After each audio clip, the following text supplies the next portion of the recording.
You know why she wants a triple check? In Abu Dhabi. Yeah. We did an interview with one of our subjects, and we were like, fuck yeah, the interview ends. We're like, yes, we killed it. It was awesome. We got him in the mood and everything. And Cass was like, and everyone in the room's like, what? She was like, I wasn't rolling on the sound. Well, So- I was talking so much shit. I was like, this is all sound mixers do? Like, I got this. Yeah, like we can do You know, I got the sound. equipment. I'm like, I got this. This is so easy. You watched YouTube videos. I watched a couple YouTube videos. I was like all prepared. And we have this new sound mixers because I'm used to pressing record on sound. But we're just sitting there and I'm like, well, sounds great. All right. Let me help Sean with the interview.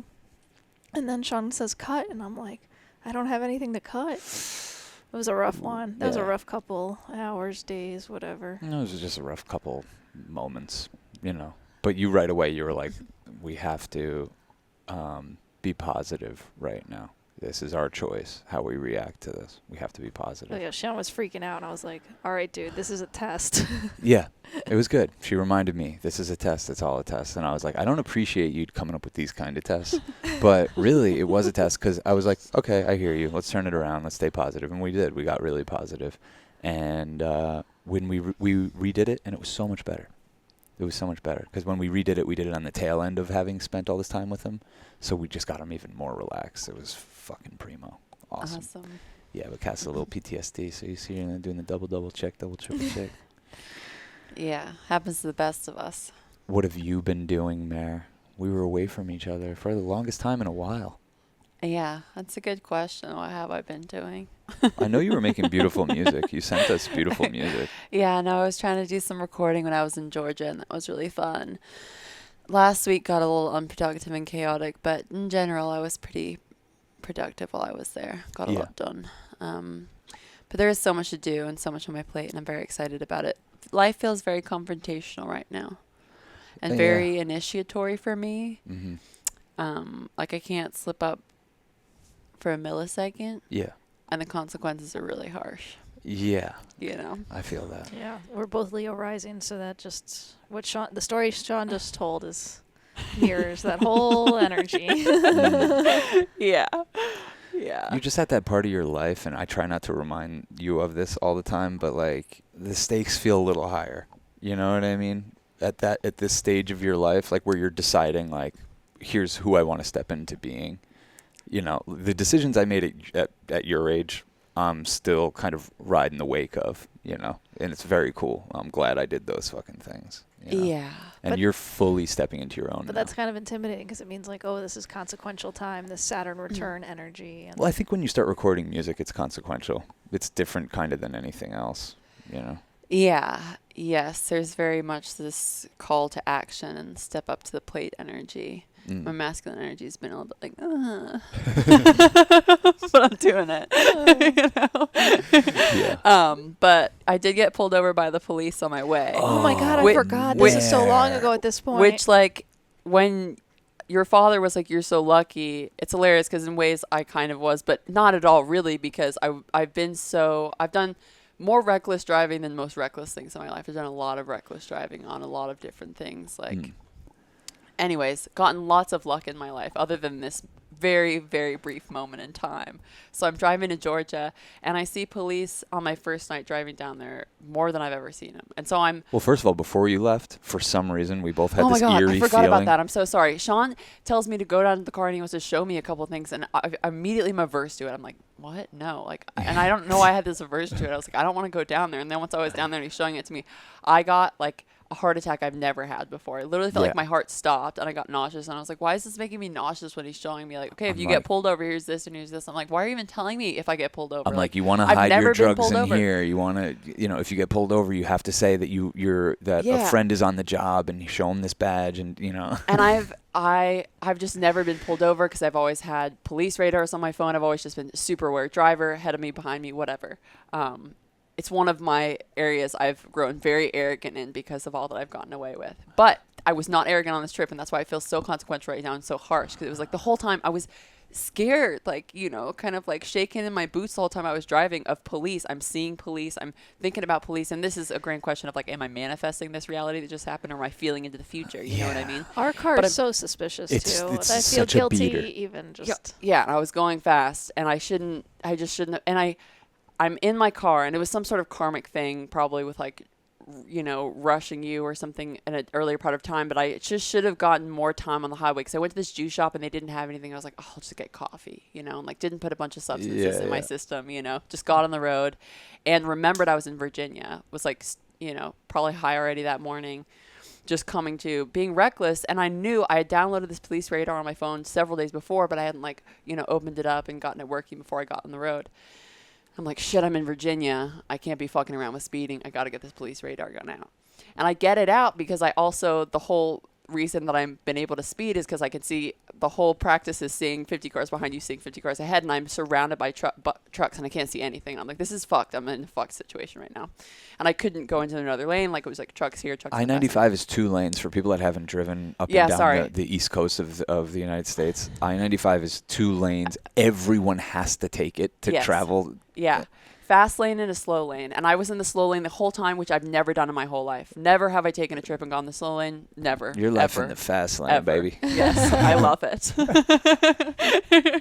And because this truck in front of me is like kicking up a bunch of stuff, I'm like, I at least want to get to a different side of him. So I get in the fast lane for a second. And this is when I'm like, I got to get my police radar up. And as I'm in the fast lane, there's a truck behind me, and the truck behind me, because I'm going the speed limit in the fast lane, is not stoked about it, which I understand. But I'm like, I'm trying not to kick it. And finally, after like, you know, just like him pestering me and I'm trying to load this thing, I kick it. And I kick it for, I'm not even kidding you, 3 seconds, 2 seconds. And I see just a flash in between the 2 trucks that were ahead of me in the slow lane. A cop car up, and just I'm like, I know he clocked me, because they keep the stun guns like way before the car, you know what I mean? And it just felt like I was aware of it. Like, it wasn't like typical mayor recklessness. It was like I was worried about this. I was trying to plan for this, and the moment that I gave up, like that I was reckless, it was like super harsh consequences. You know, and then I got on this weird trip. Is it like if you're more aware of what not to do, are the consequences always harsher? You know, like maybe if you're less aware of it, but there might be something to that. I think it's a game you can't like get to the bottom of. So it's like you don't want to get superstitious and like, oh, I did this. Like, yeah, you can't be like, oh, I'm not gonna wear my seatbelt because if I do wear my seatbelt, I'm gonna get in an accident. It just sounds stupid. The only thing to take away from this is fuck the police. Always fuck the police. Not fuck yourself or your superstitions. And yeah. And obviously, this interaction with the cops, which I get detained in the back of this cop car during this interaction, I get handcuffed, is like, couldn't be more triggering for me as a person. You know what I mean? Insane. On the way home, I didn't even tell you guys driving yesterday. I saw cop lights behind me, and of course, I've been going the speed limit since I got the speeding ticket, and I immediately just break down crying and cry for like 2 hours. And again, it starts with me, and it starts with my story and like my freedom being oppressed, but then it really grows out to like just this existential doom of the unfairness of power that we have, and like how much freedom is actually taken. Like, I've flirted with that compared to, you know, whole genres of people through history, you know what I mean?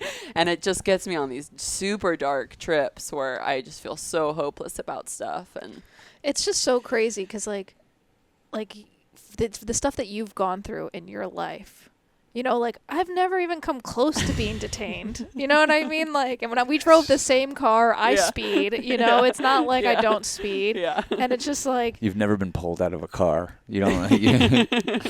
Yeah, no, it's crazy. It's like, and before any of this happened as a child, my biggest issue was authority. And so it's interesting that, of course, my life has unfolded that in an extreme way I've dealt with authority. You know, that freedom is the most important thing to me, and yet it's been the most tested thing in my life. Well, maybe for some people who don't know, that you could recap like quickly what you've gone through and how this relates.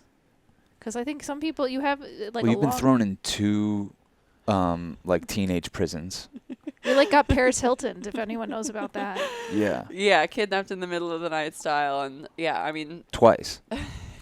Yeah, twice. The second time I ran to no real success. I only got to the parking lot where I got tackled and then handcuffed on the flight. They handcuffed me so tight on that flight. I thought I was going to lose my hands at the end of it.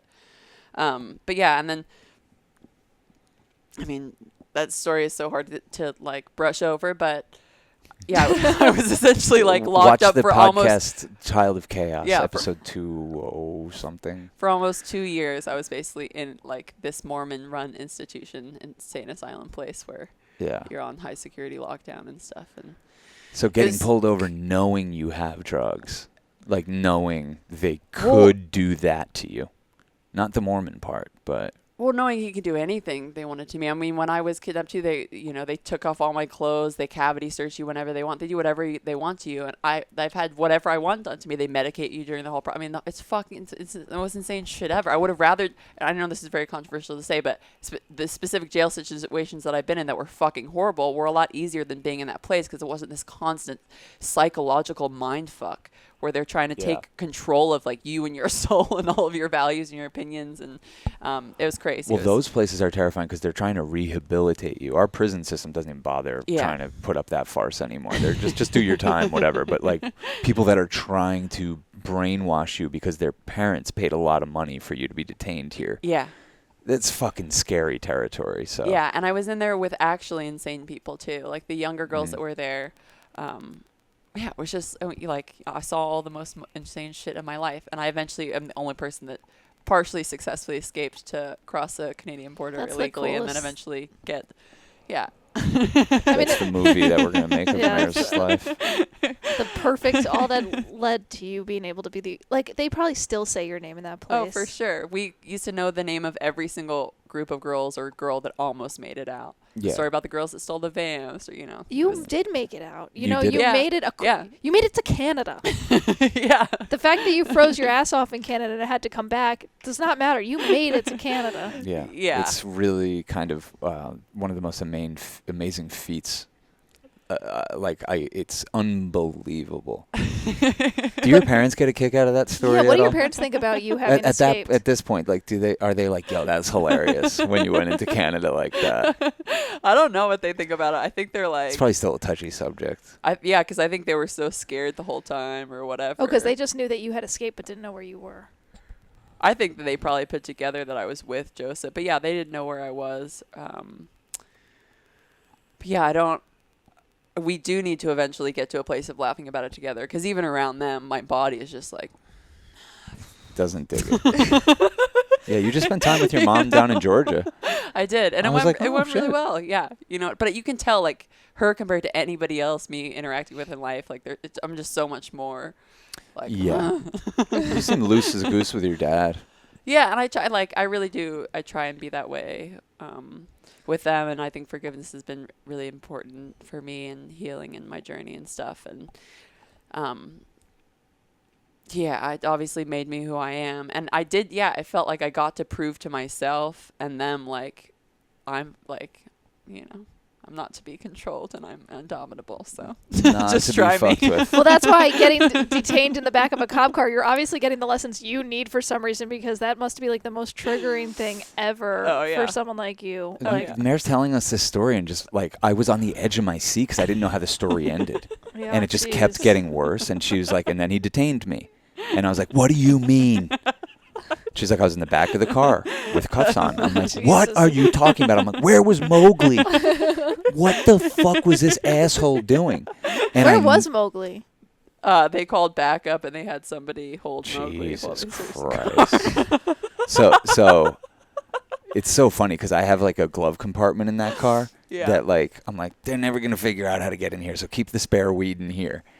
And I guess they figured it out right away. So but once they I find the knew you weed- had a pile of weed. Wait, once they find the I weed, brought too much weed too, so that's the most upsetting part of the whole story. Is like I had good weed that you were somebody just could praising be it. smoking. I was like, I love this. You weed were so just much. praising it. You were like, yo, we have a great connection. Yeah, like this is like- we're very lucky that we get This organic. is really great. Yeah. So when they find the weed, are they like, okay, search is done? Or are they like, okay, now we need to search every cavity?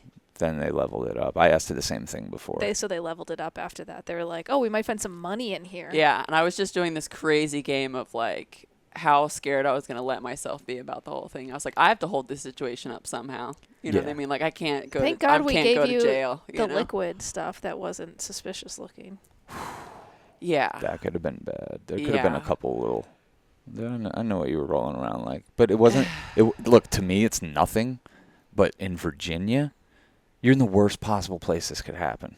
It's like, Well, and interestingly enough, when I look up something called astrocartography, which I haven't spent much time researching, yeah, which is where planets express themselves most extremely from your chart on the globe, I have this Saturn line that goes right through Virginia. I think it must go through where I was on the border too. I need to look again because I think it goes from like here to here. So basically like from Montana to the ocean, but it goes straight over Virginia. I'm sure I was on just right where that line lay in Virginia, you know.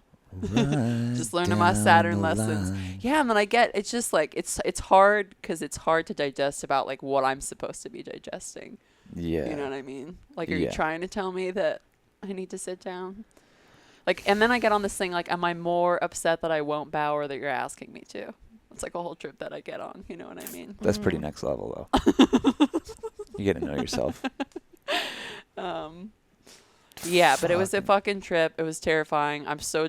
So you he know. comes over with the weed. Like, I know that you, because when you told me this story, I was like, you hypnotized this guy. Yeah. I don't know how you did it. Yeah. It didn't prevent him from He searching the car because he had to do that. Literally by the end is like picking hairs out of my face. I'm like, what is going on? You're like, just get these cuffs off so I can do it. Yeah. Yeah. You just sweet talked him. Yeah. I guess. The best part of the story is you're like, so I was in Virginia and I decided to drive back up north so I could go to DC and buy more weed. He just confiscated it, gave you a speeding ticket, which is like, that's what my dad's saying. You're lucky. Like, that could yeah, be. that could have been worse. You're on probation in fucking Virginia now. Yeah. You know what I mean? We know people that have had to spend some time in places that they were just passing through. I Because think in something like this Iowa or happened. something, you can get, like, if you get caught there, you have to live in Iowa on probation for like 2 years. Like, yeah, can there's you stuff like that imagine? they can really fuck Just with have you. to be stuck in some state. So the fact that he just gave you a speeding ticket and confiscated the weed, which you know he's probably puffing on right now. Yeah, but I can't get to the other side of being appreciative about anything. Oh, It just makes me no, I mad know. that there's anybody on the planet that can tell me anything about my life and what to do with it. It's extremely upsetting to think about. I'm It's the such an thing that anarchist in triggers me the every cell most. in my body. Like, It- I just can't comprehend the hierarchies that we've set up of society. I can't understand. It's the thing that triggers me the most. Because this guy is so clear. Like, you know, you meet this guy and you're like, it's this guy. Like, it's this fucking guy that I'm supposed to abide to. This is who I'm supposed to kneel to. He knows the Clown fucking Town? answers. Yeah. Really? Okay. All right. He's enforcing laws. right. Okay. This fucking jamoke. He's making nature illegal. Cool. I guess we're just all going to go along with that. Oh, Cool. It's a cool God place that we've damn. got to. yo, it's the first time we're not together in how long? Like the first 5 seconds we're not together. Yeah. This happens. If I had been in the car, we would have been prosecuted to the fullest extent of the law. Trust me. Because I don't know how, knowing you're like me. So the thing is, you How say did you won't not bow or do kneel. it? You do. How like, did you have you to. You had not to. just say, you fucking asshole. Well, I know You're what to do in the ruining my moment." life. Like, you're ruining know how to my play life. my cards. You know when to hold them and know when to fold them. Yeah, definitely. You're like, I'll just fold them on this hand.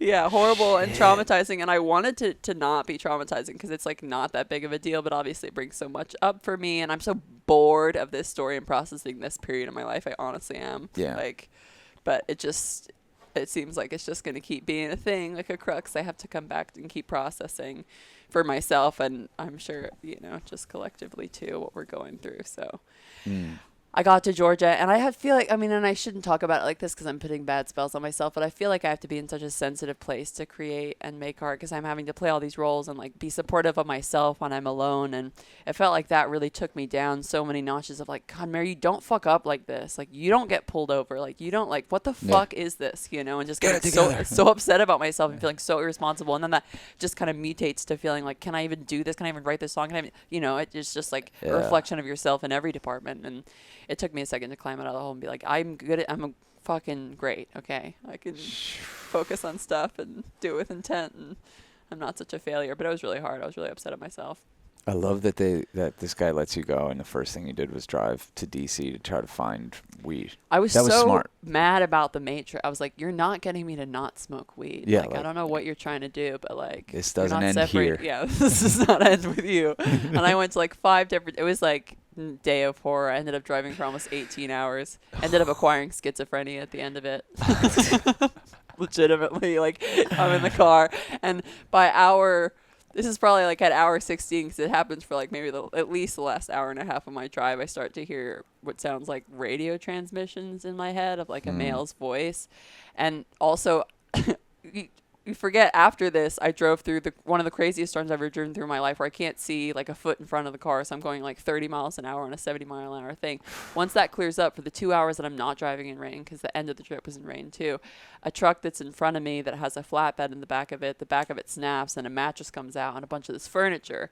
And only to the absolute amazing driving of everybody that was around us, who, thank fucking God, nobody was looking at their phone, and it all happened to be very quickly responsive. We didn't get into it, but it was a highway miracle that we didn't all get into a 15-car pileup. Jeez. Boxes flying, mattresses flying. God damn. I'm having to swerve lanes. I don't know if you should drive without us. That's like, No, what the I fuck? felt You know how scared we'd be? This is what I mean with initiatory. It's like, do not lose focus. Like, it felt like every second that I could have lost focus, the consequences were like the worst that they could possibly be. And it feels like my life just continues to be like that right now. It's like don't lose focus. Don't lose focus. Yeah. Don't keep your eyes on the ball. Keep your eyes on the ball. Yeah. And it's happening in small ways, like spilling stuff, but it's happening in big ways too. So and I'm kind of like, okay. Yeah. Life hasn't been so harsh before. Yeah. I was kind of getting away with a lot before. So Well, maybe you thought you were. That's the other thing. yeah. You might just be becoming sensitive to a new fucking dimension that you're tapped into. I think that could potentially be it. Yeah, I feel like I used to be able to like steal shit left and right. And the last time I came anywhere near stealing something was kind of like consciously half not paying for something at a grocery store, and we lost a commercial job the next day. And I was like, wait, I don't think you ever told me this. this is a while ago. I can't even remember the job. But like, like He does. See, I would be like, the first thing I'd do is like, it's my fault. We lost the commercial job. but it's weird to speak that stuff. Yeah. Especially around it, because I'm like, if that's the lesson, I'm just going to shut up about it. And like, I'm not known for stealing, but fuck, I've done my share of it in my life, and everything I've stolen has been stolen back from me. Yeah. It's insane. Yeah. So. Well, that's what's hard about the cop thing and those interactions, is I genuinely don't feel like I did anything wrong. Like, even when I'm speeding and I'm going fast, like, most of the safest drivers are the ones that are going fast. They're paying way more attention to anybody else. And it's not like, I don't know, just the fact that you have to, like, all of it is so upsetting to me. And I had to go through this, like, am I supposed to feel like, is this like some weird call to like abide by society in a more normalized way? And I'm like, that can't be what my life is about. It's a call to question things like, more. Yeah, I think you're an artist, so it's like this constriction is like to motivate your art and to remind you how important it is to be free and the values of freedom and the bullshit of the system. And sometimes, you get a little in your comfort zone and you forget how important that is. Well, and how It's a scary reminder. and not like how oppressed we really are, because I can also get in my own bubble of privilege and luxury where until I'm interfaced with the matrix in such a strong way, do I realize, Jesus Christ, we have such a fucked up system. Like, why did we do this? So fucking horrible. Yeah. Like there's somebody in jail right now for weed. Yeah. And then it's once you start crazy. thinking about that a little bit, it's like, it's a black hole I never get out of. Yeah. Yeah. Well, I mean, this fucking a friend that we made overseas, fucking born and raised in Abu Dhabi where we were, and got accused of consumption, not even possession. Like a friend snitched on him. A friend snitched on him and said him and all these other people smoke weed. They snatch him up, throw him in jail, and deport him to Pakistan, a place he's never set foot in his life, because that's where his family was from. And he went from living in like the most modern city in the world to living 7 years in like a village with no electricity and plumbing. Like, they're so harsh over there that you can't find drugs. You can't. Like, we weren't looking, but like he told us the whole thing. Like, he was just like, you can't find it, and if you do, it's coming from the way that they do it is so interesting. Like, if you find a drug dealer, that person isn't even in the country. You're texting with someone in Pakistan who's hidden drugs all over the place. They'll send you coordinates. And they just send you coordinates. You text them the money, and they send you coordinates, and you're like, go flip over a rock in the desert. And there's some meth. There's some meth there for you.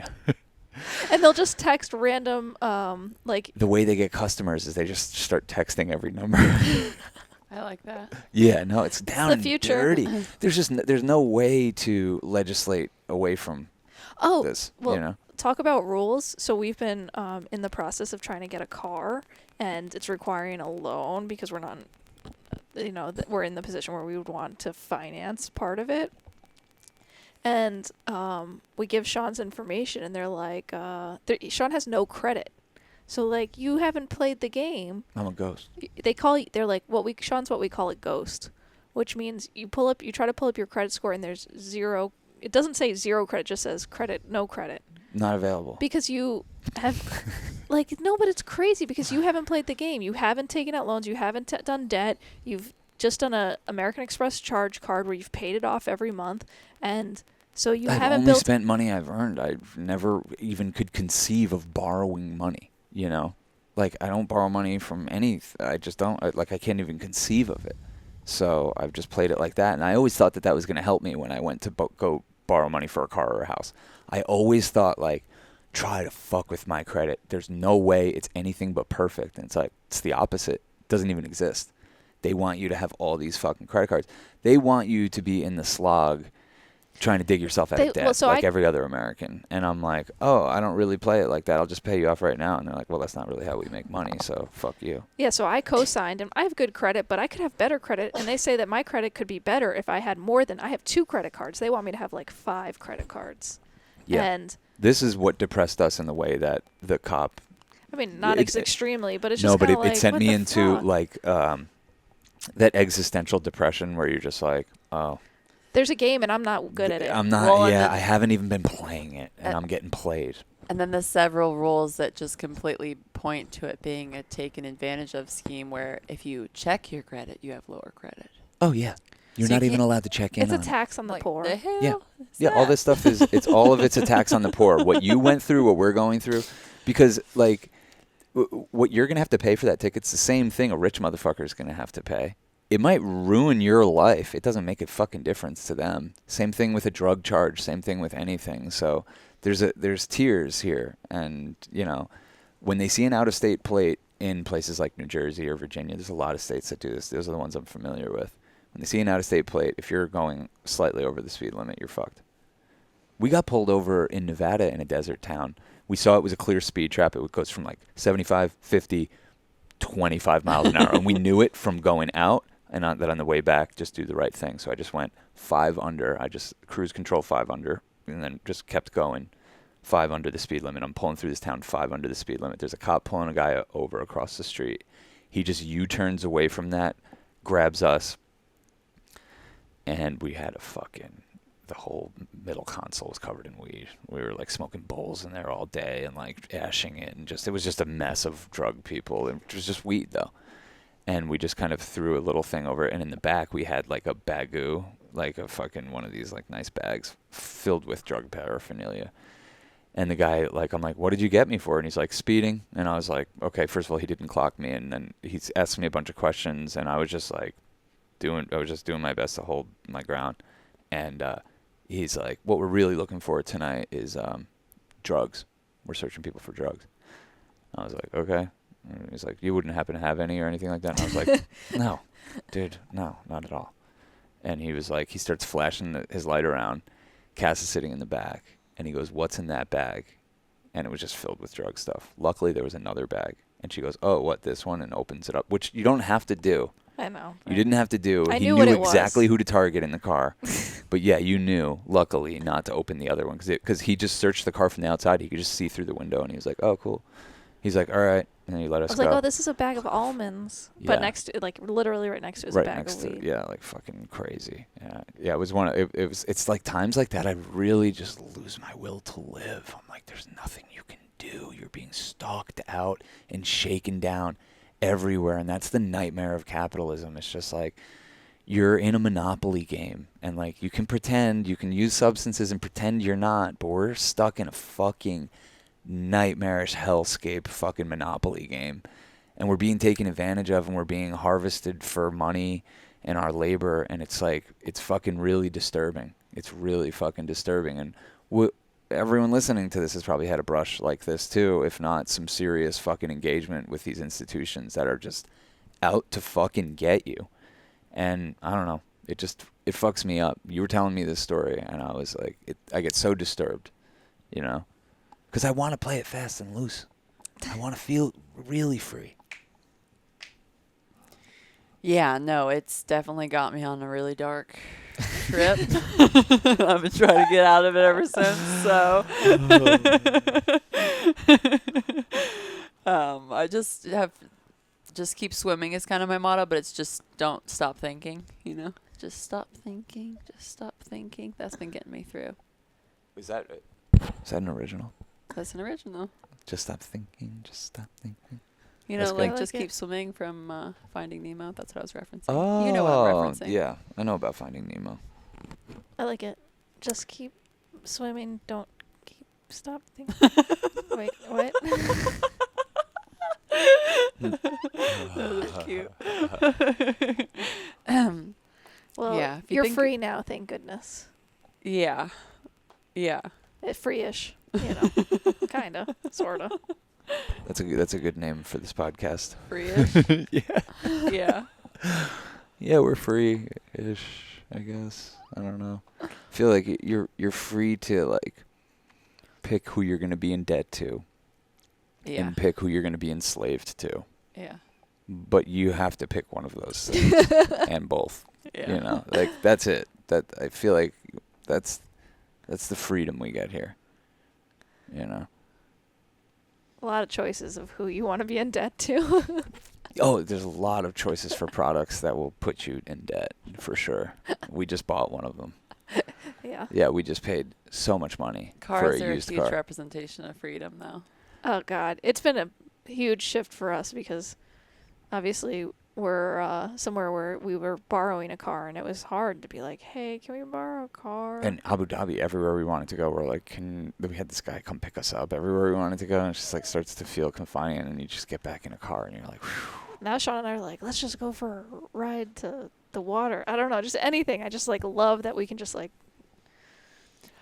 It's incredible. I love driving, and I really liked it a lot more before that Yeah. incident with the police. Oh Now I'm my just paranoid God. and scared on the road. But No, I know. I hate that happened to you, Mare. Because you were such a safe, like you and I, we got in a big fight. Our pretty much only fight I think we've ever had yeah, was about your reckless driving.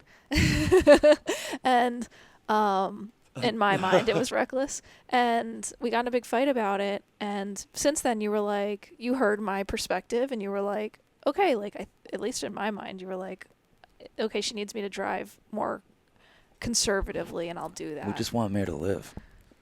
That's all. So we're like, please, just live for us. And let us live. Let us all live. Live and Yeah. let live. Live and let live. yeah. I'm an incredible driver. I know you, and I trust it. Like sometimes you drive. Now you drive kind of too conservatively. I'm like, Mary, you don't have to drive this conservatively. Like, let's get it going. Come on, let's fucking get out there.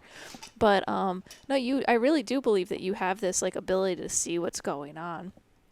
But I think like that bout of But I mean, it's an essential part of our dynamic that we needed to like come to a head to, and for me to like honor you and apologize and adapt to you, because I can slow down, you can't speed up. You know, I like, can speed up. No, it's just like how it works. You know, like neither of you, like, you know, like it's just a thing that it's like, what makes you feel safe is not what makes me feel safe, and I need to honor your safety But because I love you and I want you to feel safe. But come and on. we had to come to a head where it was like, okay, It's very dramatic. But come on, you did get a little humbled in this because you were like, look, I got What are you talking about? tailgated, and you know what it's. You weren't just driving fast. You were being a road rager, woman, for a second.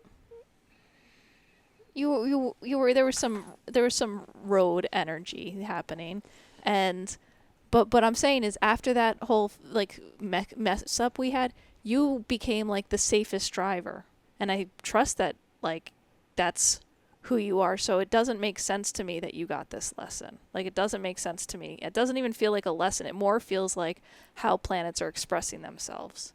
And that's kind of like where it's come to with like thinking about astrology, at least for me. And it's like, okay, are you really even having to learn this lesson, or is it Yeah. Saturn expressing itself? and the way that it expresses itself with you. And that for some reason the makeup of your chart is one of like going through experiences of constriction or restriction, even being in a relationship with me, someone who constricted and restricted you, you know? Yeah, I mean, that's the dynamic of how I relate to people because of my chart. Yeah, it's interesting, and I want to find freedom through the bounds of Saturn and the bounds of like three-dimensional reality. But when you tap into them, it can feel a little oppressive. How do we do it? That's what we should be trying to hone in on. How can we feel free amongst the system we're living in? Like, how do we do that? Yeah. I mean, we need another system, and I think, I don't know. I think a lot of people have moved out of the cities for a reason. I think it feels like there needs to be some sort of exit and escapism, and at the same time, it's like, yeah, but I can't leave the people, and I want to be around the people, and it's hard. Part of me wants to just become Radagast and live in the woods, and Yeah, but the people are the best. yeah, it just seems like that's more of what my fight is, and the a lot of that other stuff feels really protective too. And like when I got to New York, I was really low frequency. I'd been driving a lot, and I was just like, God damn, New York is so rough. Like, why do I do this? And I was walking up to my apartment, and I was making my second trip up with my stuff, and just like carrying a bunch of heavy bags in a day, and carrying Mowgli, and feeling very victimized by the whole situation. And I got like confronted by some crazy person on drugs in my street. It was funny. It was so confrontational. It like pushed me to the edge of like, oh yeah, I'm like built for confrontation. That's why I'm here. I literally get super bored if I'm not just like always having to deal with dissonance. So that's why I'm here, and I love it. So Yeah. great. It's the most confrontational city in a lot of ways. Our friend Maddie said to me once, she's like, you know, people are out in the like West, and they're like, oh, we're the cowboys, but it's like New York City. The people who live in New York City are the real cowboys. Like, this is where the wild shit Oh, is. the fair weather folk in fucking California? No, Yeah, they're come not on now. cowboys. No. No, maybe they you're- play one in the movie. You're rough and tumble if you can handle New York on every level. You know what I mean? Handling the weather, handling the winters, handling the psychic stuff, handling the pressure, handling the constant contrast and criticism. And The financial and pressure. the dirtiness and the financial pressure. And the people who are like kind of out there, you know, and that the system hasn't held, and that they're just kind of roaming around, and they're because of our system, their issues of mental health issues are just exacerbated, and because of the unhealthy substances or whatever that are there, you know, it's like with people who don't have a safe place to live and food and shelter, it's like you're going to exacerbate these problems, and it's just going to become like a stress mess of. But I guess it's just better to live in New York City where there's something happening. Yeah, I mean, the state of New York with the housing is like incredibly depressing to Yeah. think about as well, because there are so many homeless people and so many vacant spaces, and now storefronts. It's not just real estate. Yeah. It's I mean, residential. It's a lot of commercially open spaces. And as rents well. are at an all-time high. And yeah, and of course those people, you know, it's not like you can insinuate about everybody, but a lot of people are doing these drugs that are causing them to spiral because the system is so oppressive, and Yeah, whether it's exactly. oppressive because of financially or, like you said, mental health issues, and not if accepting not- their If that's not exacerbated by financial issues like mental health, you know, it's like absolutely all anytime of it. that I felt financially stressed, my mental health is like so bad. It's so in the dumps that we don't even consider it. Yeah. You know what I mean? Yeah. Like, Yeah. yeah, when you're under financial stress, it's the worst fucking feeling in the world. It really Yeah, is. to not feel safe in the world, to feel like you have to do something for somebody else just to exist. You're born into a Yeah. reality where it's not okay for you to just exist, you know, and that Yep. you're not recognized. We're not in these communities where people are recognized for their individual skill sets and powers. And when you're in closer knit communities, you wouldn't view somebody as completely useless or lazy, or, you know, there isn't that spectrum when you're dealing with humans, because everybody clearly has something to offer. And then we set up these completely disassociated, unhumane systems where we're so far away from people, we can just discard them Yeah. because we don't have to interact with them. And Exactly. then you get a front row seat to what has happened to people who don't play the game well, and it's not pretty, you know. Yes, and that's what they're there, and that's why they'll always be there. That's part of this. There will always be basically reserve employment, reserve labor, and in the form of homeless population. And capitalism always has to have that.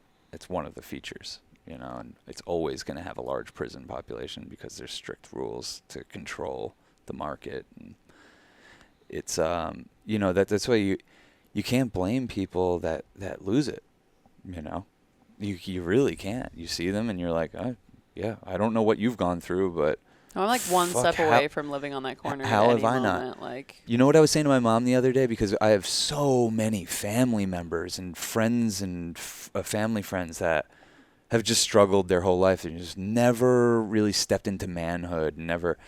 And what I recognize as something we can do as individuals is like, what I told her is I feel bad for them because I think the only thing that's kept me away from severe addiction or depression or anxiety, and I have struggled with some stuff, but not like what I'm talking about, is that I've been like, I want to be a filmmaker. I'm a filmmaker. And I've just had like a central focus, like tether. I don't know if women need this as much because I think you can find it in other ways, but like a man needs to have fucking interests and things he goes and does and dreams he's trying to fulfill and portals for creativity. And I think a lot of people don't consider those things because like our education system is a jobs training program. It's all about jobs and where you're going to get your debt and who you're going to be enslaved by in order to pay off that debt. So they don't do these things that your soul needs desperately to do to even want to live on this thing. If I didn't have filmmaking, I probably would have offed myself or been on hard drugs so long ago. Yeah, it's not a masculine thing. Everybody needs to have a purpose in life. And you came to yours kind of like when a lot of people do in their late 20s and 30s and stuff, but we're asked to come to it when you're 18 and you're just like... like... What do I know about anything? And then people... and, I was just talking earlier too about disorders, and people you have adults asking you when you're just trying to figure out who you are and you're going through puberty and so many changes and dealing with bullies, like, what do you want to do for the rest of your life? And some of us can't answer that question, and some of us have a hard time integrating into general society because there's lots of weirdness in society to integrate to, and it's hard to learn how to be in social situations, and there's all this anxiety. And then because they don't feel this really important thing that grounds you into the earthly experience of purpose, which it takes a lot of space and quiet and reflection to come to that. People get lost, and then they think they're broken and they're sick, and they diagnose themselves with things that it's basically life sentences, which life sentences is an interesting thing to study. Life sentences, you just continue on saying to yourself, what's happening to you. And that's basically like the loop that everybody's stuck in. Because they need it. Sickness is an excuse to not participate in the sick system. And it's like, you're not sick. The system's sick. Yeah. It's hard to adjust. Don't blame yourself. Yeah. We aren't afforded the time and space to develop passions and follow them out because there's a lot of financial pressure on pretty much everyone. Yeah, no, you have to start, immediately. Just immediately working and making money for bigger corporations. Yeah. Well, and also I think another big part of it is like when we basically we did a little research, and a lot of homelessness or unhousedness has to do with catastrophic loss of family. And so that's like a huge factor on the people who don't have a home. Yeah, it's like 90% of homelessness is caused by catastrophic loss of family. So like having a family that will or can support you or have your back. And that's the problem with capitalism, is also that our family units have become so small. So before, like if you lost one person in your family, or two people or three people, it wouldn't be catastrophic because you had a larger family. You were part of a community that had your back. It wasn't just, but now that our family unit has gotten smaller and smaller, that if those people are maybe get sick or are unavailable or pass away, like you are in a very vulnerable place as a human.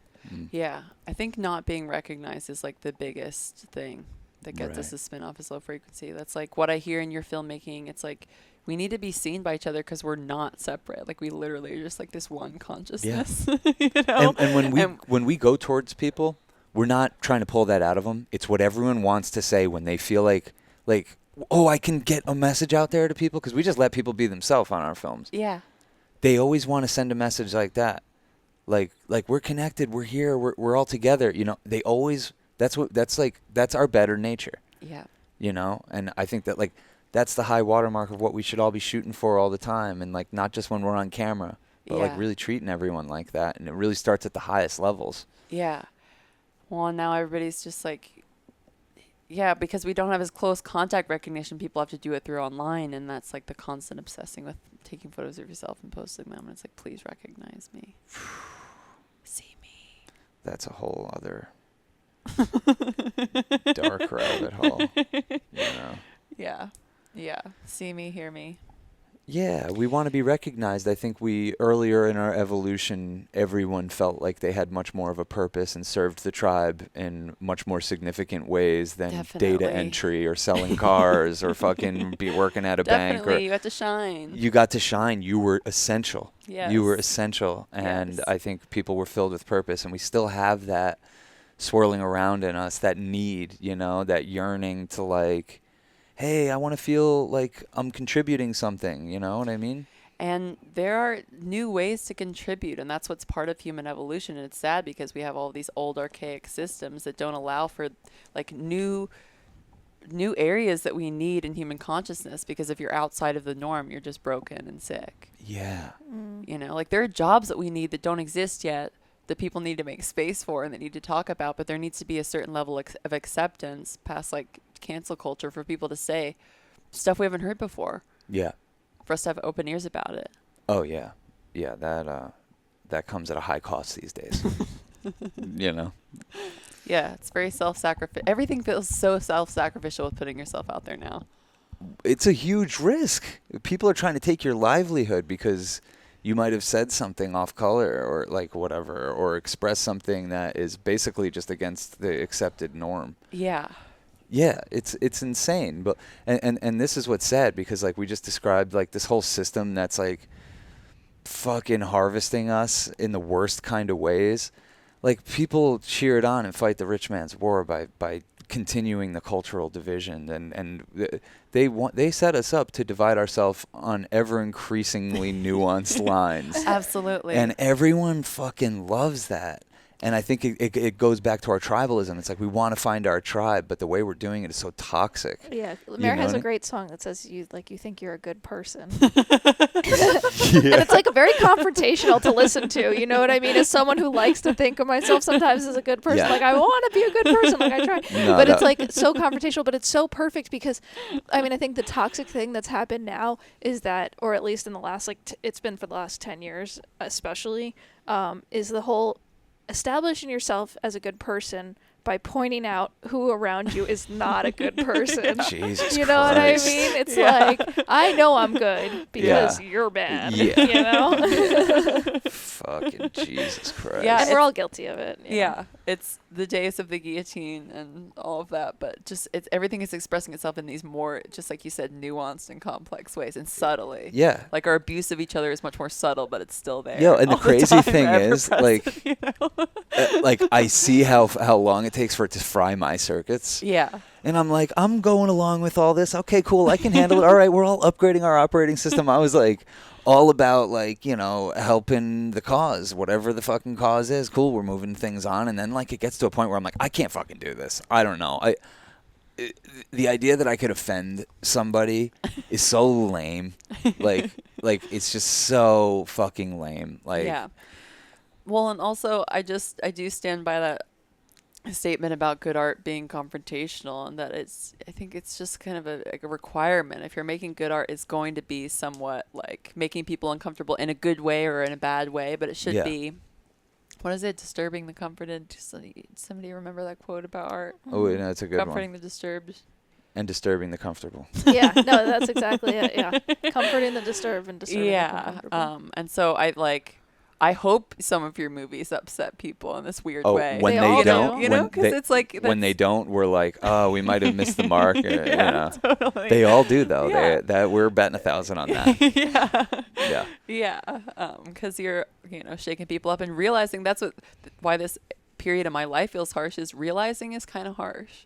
Realizing and like realizing That's the bigger harshest- things. That's the harshest part of psychedelics. You're like, Yeah. oh, I don't know if I was ready to see all this. Like, I'm that big of a dick. Like, all right. Well, yeah. Can I continue on? Like, And it's like for people, like I feel like that's kind of like when you are early to, or whatever, it doesn't even matter. Sometimes psychedelics, if you're really a person who's hard on yourself, can show you like the door to love, you know? oh yeah, and that's And happened to me a self-love. lot too. Yeah, where you're like, oh my God, like I I'm was, all right. yeah, everything's Sometimes okay. it's like some Ebenezer Scrooge fucking like, oh. That's what the mushrooms do to me sometimes. Where you're like, you're haunted by ghost versions of yourself that said and did things, but like, It's all in service to an upgrade, though. Yeah, it's definitely. and I'm totally down for those upgrades, and I trust those things. I don't trust businesses and governments and religions. Like, I'm sorry, I'm just not into that because they're trying to control you in some way. Definitely. You know, and if they can't get you with debt, they'll rob you of your fucking creativity. They'll pay you enough that you're not in debt, but you are going to be in service Oh yeah. to the fucking thing. And Yeah, you know. the amount of art that gets squashed and creativity just from people having to work beyond, even if everybody did have their bills paid, just how much it takes to be an artist and put yourself out there and Yeah. feel safe in doing that.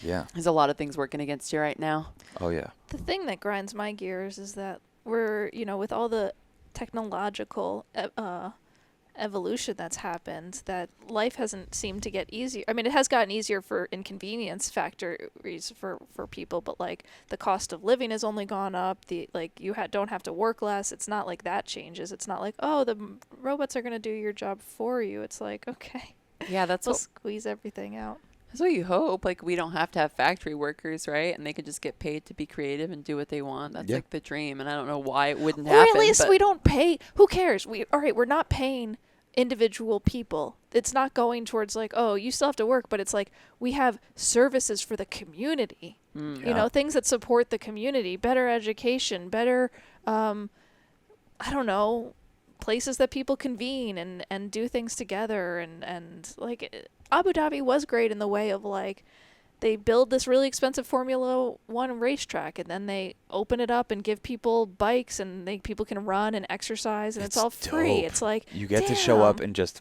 they don't question anything. You're a person in Abu Dhabi, grab a bike, grab a helmet, cool, ride around this Formula One thing. You'd never see something like that here. Yeah. Yeah. Yeah, but then it just comes down to like, you want, what we're talking about with money is freedom, and you want people to be free. You don't want them to like, here's services that we made that we think are fun that you need to have fun in, because that gets very oppressive very fast. Where it's I'm like, not- I'm you're saying- not having fun at this one park that we built you. Yeah. How unappreciative of you. Well, I guess, yeah, I see what you're saying, but I mean, Just at the give the very people least, money. That's what I at was least going to I say. want both. No, just give them Yeah, money. the community. Just give the people Give them money. That's how you set them free. But then they're not going to work and they're not going to be in service to you. Can I hit the vaporizer?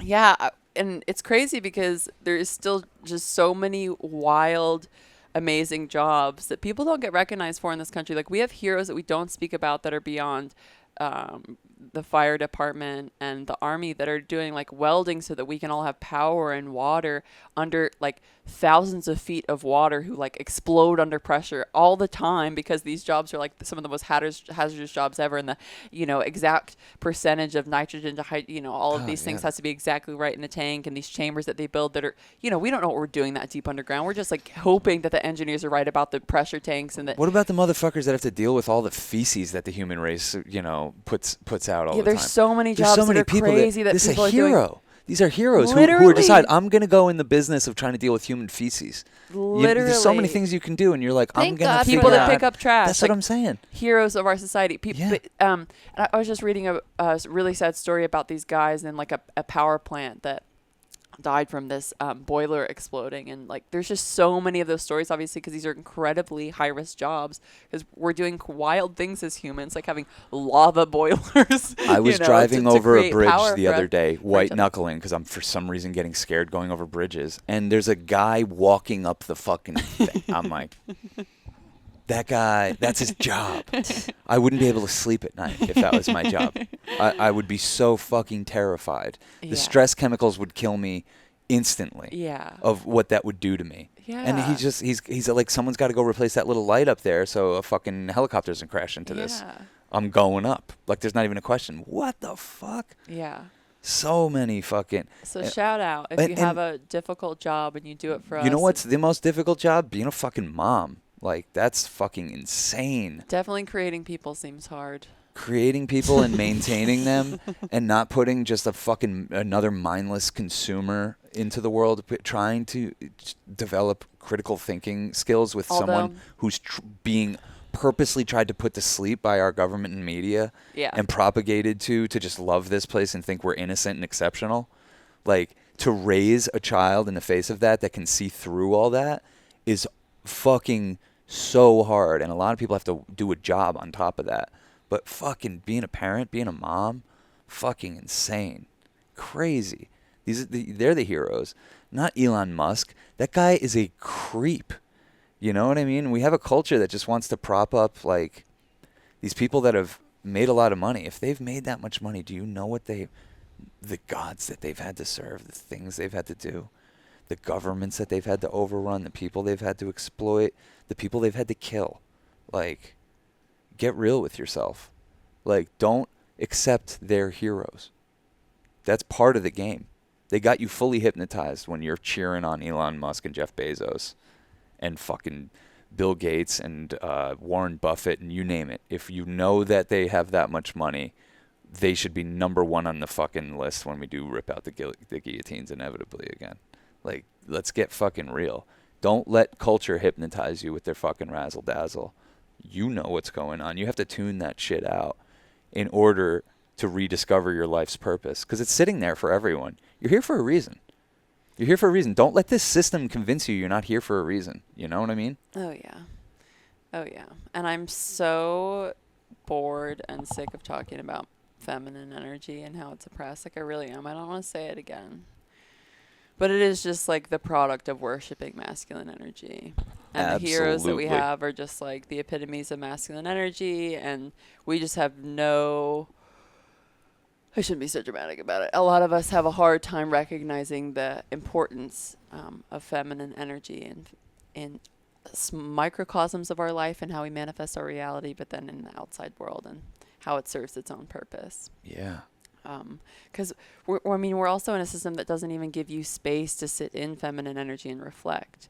Because even as an artist, like, you're forced to put content out all of the time to even survive. So there's no... Yeah, you're serving an algorithm. There's no...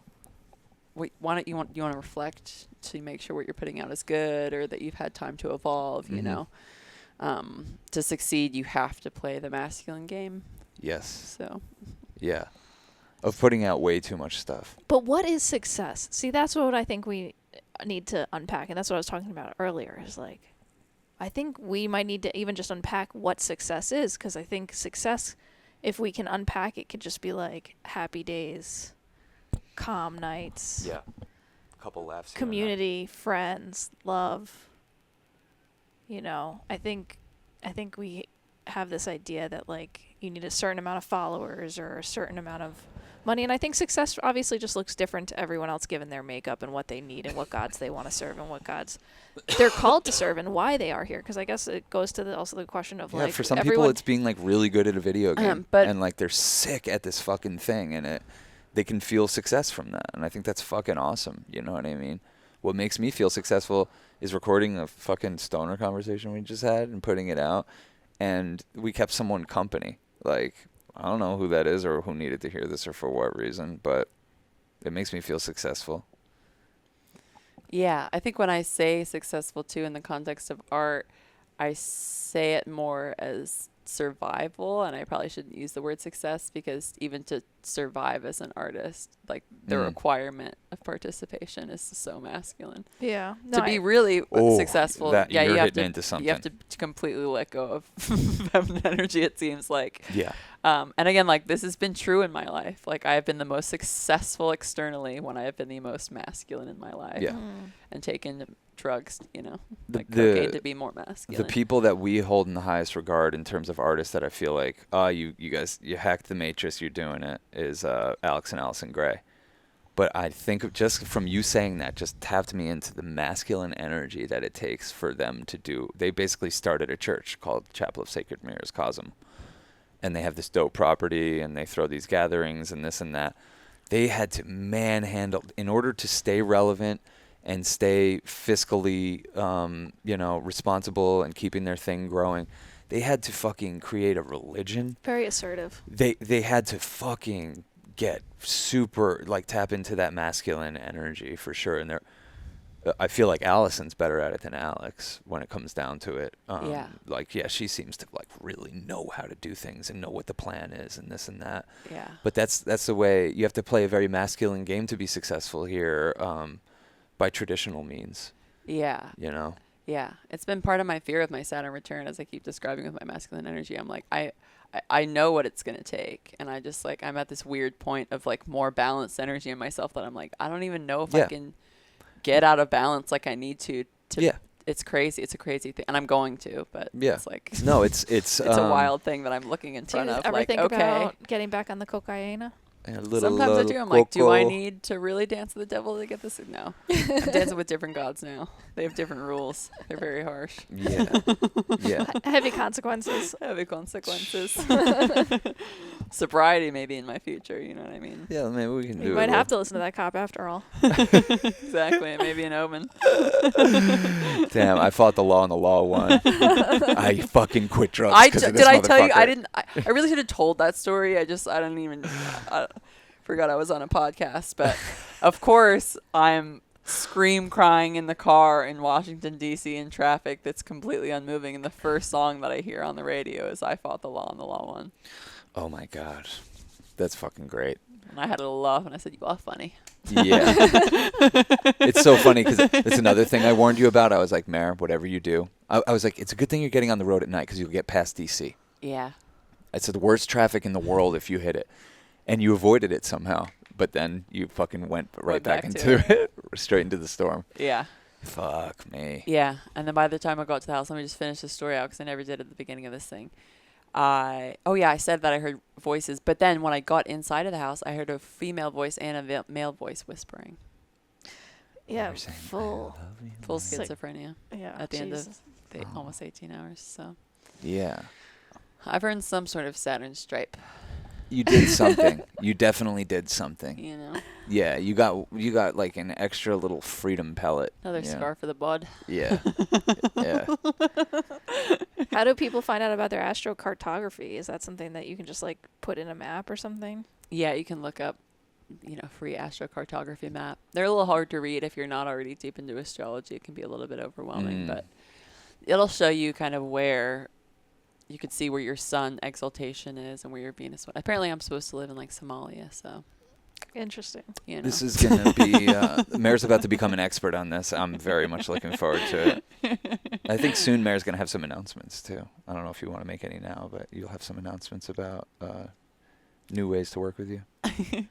Yeah, I think I'm going to offer readings soon, and I'll set up a little website so people can book them. Yes, Yeah. that is a very special experience, as evidenced by Cass and I not letting you go. Yeah, it's quite an offer. We're just like, yeah, it's very, very special offering. It's a very exciting thing for people, I think. Yeah, I'm really excited to be interacting with people more frequently and seeing what people are going through and talk to them Yeah. because I've been in such a hermit chamber for the past few years, which has been really good for me. But you're so not a hermit. Like, listen to your voice even and the way you look and everything. You're meant to be talking to people. I love it. Yeah. I love the people. Yeah. I really do. And yeah, I go through these bouts, and I guess in human design they talk about my specific type going through them. But they describe me as a volcano, and it's like I go dormant for a very long period, and then I go through these like eruptions where it seems like I have more energy than anyone. And that's definitely been true in my life. Wow. Wow. I've been dormant. I'm coming. Oh, yeah. I think we are too. Heating up. Yeah. It's weird because when we all met, we were all still in our dormant phase. Definitely. And we indulged the fuck out The of best dormant phase that you could have. The I government don't paid think- our bills. Like, This will never happen again. it's never going to happen again. The government I've was never had paying our anything bills. like that in my life, that Unemployment. kind of support. Fun employment, friends everywhere, fucking. We lived it up. we I mean, lived we it like up. just like having that kind of time with a romantic partner when you just meet them is like unheard of unless you guys are like in high school or something. That's why It's it feels like we've been dating so much longer than we have. Yeah. It's like we got this time together that usually would take you 3 years to get that amount of time together. Well, and we were like, you know, know. acid, Molly, whatever we Oh, were yeah. doing. Totally. Definitely very connected. Oh yeah. In a lot of different ways. We're gonna have another wild Bonded. summer. Oh yeah. This is gonna be It's just our. gonna get wilder. Yeah, it's only gonna get wilder. I'm ready. Yeah, we're ready. Yeah. Let's have a great summer. In case you missed us, we hadn't done a podcast. We skipped it last week, but we did put one on the Patreon. We don't fuck around. We did get one out there. There's a really funny podcast with me and Cass where we talk about our love life on there. What was that one called again? I I can't remember. It's on there. It's like one of the newest things. And I just put up a dope Church of Chill episode. So this is patreon.com/Church of Chill. That's like the best way to contact us and get into our Discord and see all of our bonus material that's on there. We have so much content on there at this point. And I'm thinking about putting like director's commentaries of the films on there. I That'd think be that cool. could be cool. Yeah. So yeah, lots more to come on patreon.com/Church of Chill. And we'll see you back here next week, y'all. Peace, love, and magic. Shoo, shoo.